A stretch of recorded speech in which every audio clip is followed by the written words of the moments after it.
Muy buenos días, muy buenas tardes, muy buenas noches a todos ustedes. Bienvenidos a una nueva edición de esta serie sobre la fidelidad de Dios en el Nuevo Testamento. Hoy estamos en el libro de los Hechos y vamos a leer el capítulo 4, versículo 24.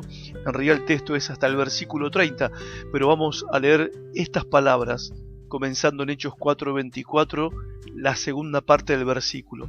Dice así, una oración de los apóstoles que dice: Soberano Señor, tú eres el Dios que hiciste el cielo y la tierra, el mar y todo lo que en ellos hay. Y ahora, Señor, mira sus amenazas y concede a tus siervos que con todo denuedo hablen tu palabra. Las pruebas pueden ayudarte a crecer en tu relación con Dios o pueden hundirte en la amargura y la desesperación. ¿De qué depende una u otra situación? De cómo ves y respondes al sufrimiento. La clave para enfrentar esos momentos como un cristiano, como un verdadero creyente, la clave es esta: recordar que Dios es soberano. En Hechos capítulo 4, del verso 24 al 30, relata una de las oraciones más dramáticas del Nuevo Testamento y que nos sirve a nosotros como un modelo en momentos de prueba y en momentos de angustia. Yo en lo personal la uso muchas veces en mis oraciones. Casi cada vez que oro uso esta oración como modelo. No espero tener pruebas y momentos angustiosos para hacerlo. Desde ya que en esos momentos también la uso como un modelo para mis oraciones al Señor. Porque es en el momento de la prueba donde nuestra fe es pulida, donde somos santificados y también, gente, donde Cristo es exaltado.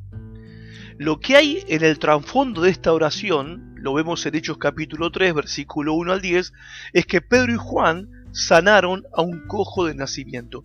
Acto seguido, ellos predicaron el Evangelio de Cristo. Como consecuencia de su predicación, muchos creyeron en Jesús y fueron salvados, pero la conmoción fue tan grande que los líderes religiosos mandaron a arrestar a los dos apóstoles. Y después de un intenso interrogatorio, los amenazaron y los dejaron ir. Pedro y Juan salen del interrogatorio, se juntan con los creyentes de la iglesia de Jerusalén y les cuentan a los creyentes, a los hermanos, lo que les había pasado. ¿Cómo respondieron Pedro y Juan y los hermanos ante esta situación? Bueno, en vez de tener miedo y ceder ante la presión, ellos oraron a Dios.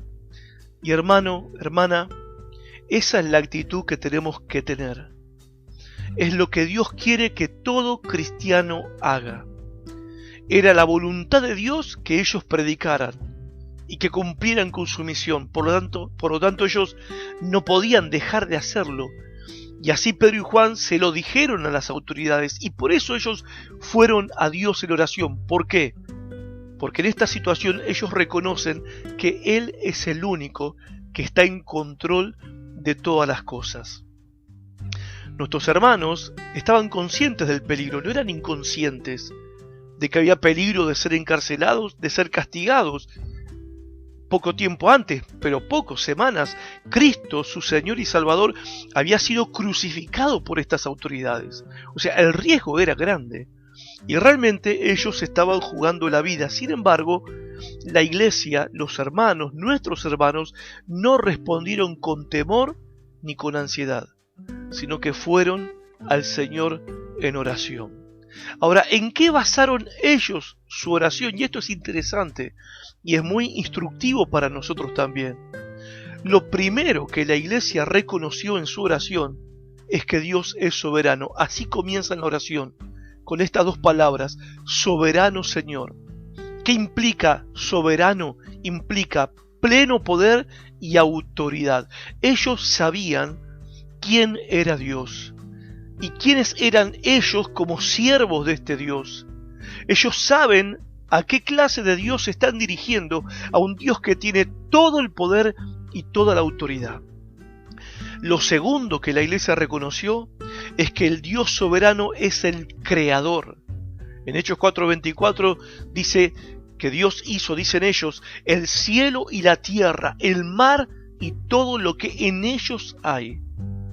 Por lo tanto, si Él es el creador de todas las cosas, nada se escapa de su poder, hermanos. Él había creado aún a los mismos hombres que estaban intentando detener el avance del Evangelio, y al orar de esta manera estaban recordando quién verdaderamente está en control de todas las cosas. Lo tercero que la iglesia reconoció es que el Dios soberano había hablado. Porque al orar ellos citan el Salmo de David, el Salmo 2, versículo 1 al 2. Recuerdan en su oración lo que David había dicho y toman las palabras de David. Eso es una buena técnica para la oración, usar las palabras de la Biblia como nuestras propias palabras para orar. Eso habla de que la oración está fundamentada en la palabra de Dios, y qué mayor autoridad que la palabra de Dios para nuestras oraciones. Ellos toman las palabras de David y oran, reconociendo que a lo largo de la historia, siempre que el reino de Dios fue una amenaza para el gobierno de los hombres, los gobernantes de la tierra fracasaron en su intento de desafiar la soberanía de Dios.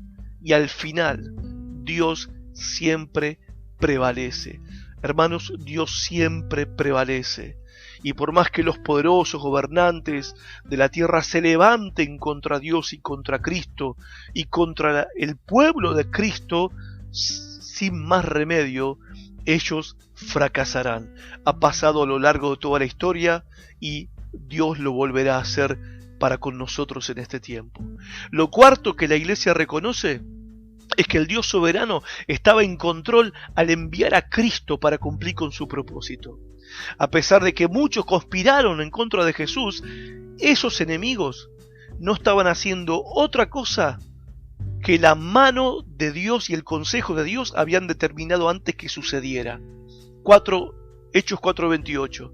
O sea, estos enemigos no estaban otra cosa que haciendo, como dice el texto, cuanto tu mano y tu consejo habían antes determinado que sucediera. O sea, la iglesia estaba comenzando a sufrir parte de lo que Cristo había sufrido. Y al recordar esto en su oración, ellos reconocen que todo cuanto sucedía era parte del plan y propósito de Dios. Y hermanos, eso es verdad también para con nosotros. Todo lo que sucede en nuestras vidas y todo lo que sucede en la iglesia y con la iglesia es parte del plan y propósito de Dios que Él predeterminó desde antes de los siglos. Ahora vemos la petición de ellos.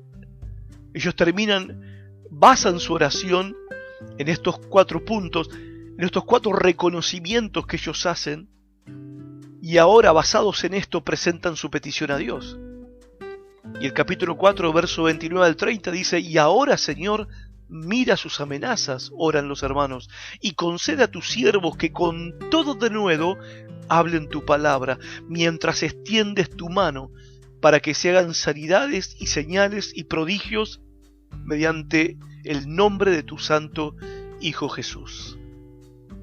La iglesia oró sabiendo que el Señor estaba en control y que era su voluntad que los apóstoles siguieran predicando la palabra.